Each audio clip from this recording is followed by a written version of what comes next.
For over 4,500 years, the Great Pyramid of Giza has stood as humanity's most enduring mystery.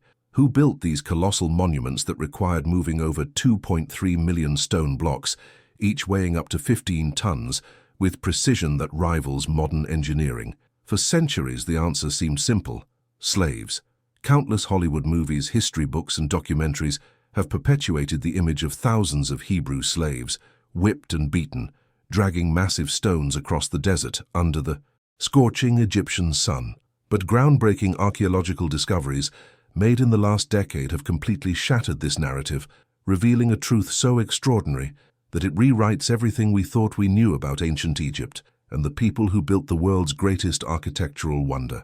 The traditional story, popularized by ancient historians like Herodotus and reinforced by biblical accounts, painted a grim picture of pyramid construction.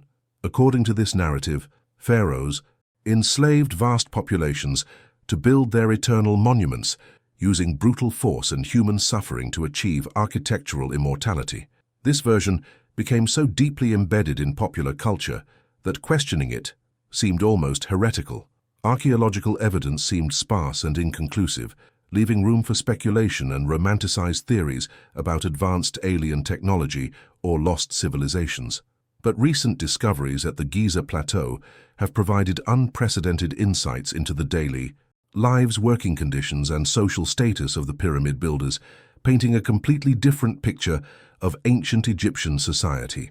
The breakthrough began in 2010 when Dr. Zahi Hawass and his team made an extraordinary discovery just 400 meters from the Great Pyramid. Hidden beneath centuries of sand and debris, they uncovered an entire lost city, a massive settlement that housed the pyramid builders for decades during construction. This wasn't a temporary camp or a collection of crude shelters. This was a sophisticated urban center, complete with bakeries, breweries, copper workshops, and remarkably, a cemetery that would revolutionize our understanding of who these builders really were. The cemetery, containing over 600 graves, revealed the most shocking evidence of all. These weren't the hastily dug mass graves of expendable slaves. Instead, archaeologists found carefully constructed tombs with inscriptions honoring the deceased as valued workers and skilled craftsmen. The hieroglyphic inscriptions revealed titles like Director of Draftsmen, Overseer of Masonry, and Inspector of the Building of the Pyramid. These weren't slaves. They were respected professionals, master craftsmen whose expertise was so valued that they received elaborate burials typically reserved for the upper classes of Egyptian society. But here's where the discovery becomes truly revolutionary. Analysis of the skeletal remains revealed something unprecedented about the physical condition and social status of these workers. Rather than showing signs of malnutrition, abuse, and overwork typical of slave populations, the bones told a story of well-nourished, physically powerful individuals who had access to high-quality medical care.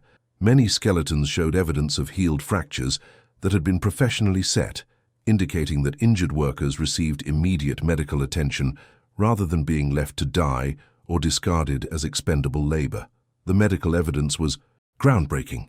CT scans and bone analysis revealed that these workers had remarkably robust skeletal structure, indicating a protein-rich diet that included substantial amounts of meat, fish, and dairy products. Isotope analysis of their teeth confirmed that they consumed a varied diet including beef, poultry, and fresh bread, foods that were expensive and typically reserved for the wealthy classes in ancient Egypt. Their bones showed the muscular development of elite athletes, with attachment points for muscles that were dramatically enlarged, indicating they possessed extraordinary physical strength developed through specialized training rather than brutal forced labor.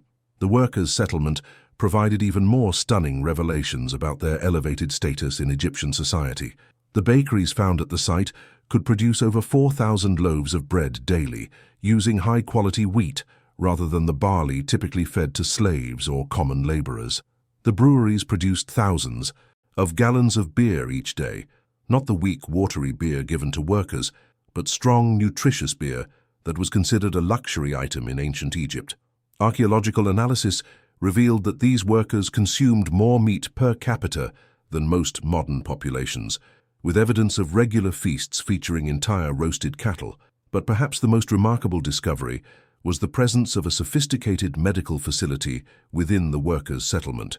This wasn't a crude field hospital, but a comprehensive medical center staffed by skilled physicians who performed complex surgical procedures on injured workers.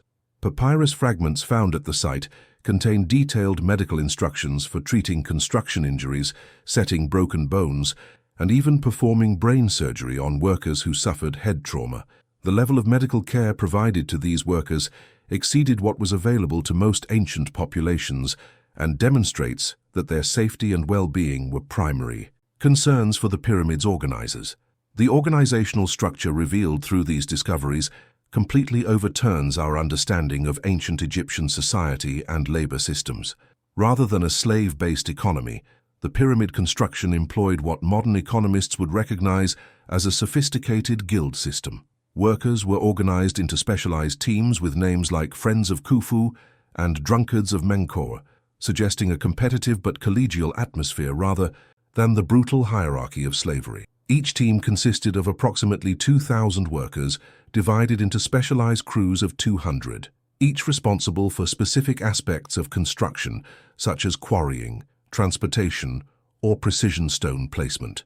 The evidence suggests that pyramid construction operated more like a massive public works project that provided employment, training, and social advancement opportunities for Egypt's population.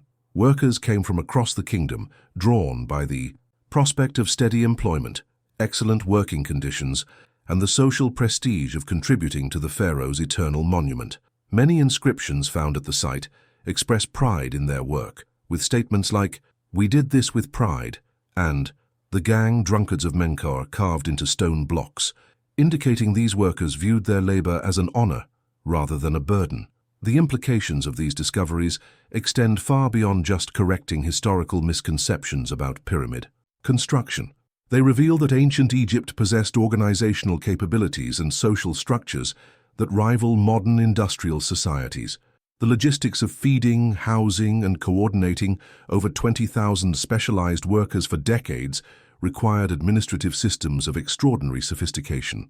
The fact that they could maintain such high standards of nutrition, medical care, and worker satisfaction while accomplishing the most challenging construction project in human history demonstrates technological and social achievements that we're only beginning to understand. The discovery also reveals something profound about ancient Egyptian values and social philosophy.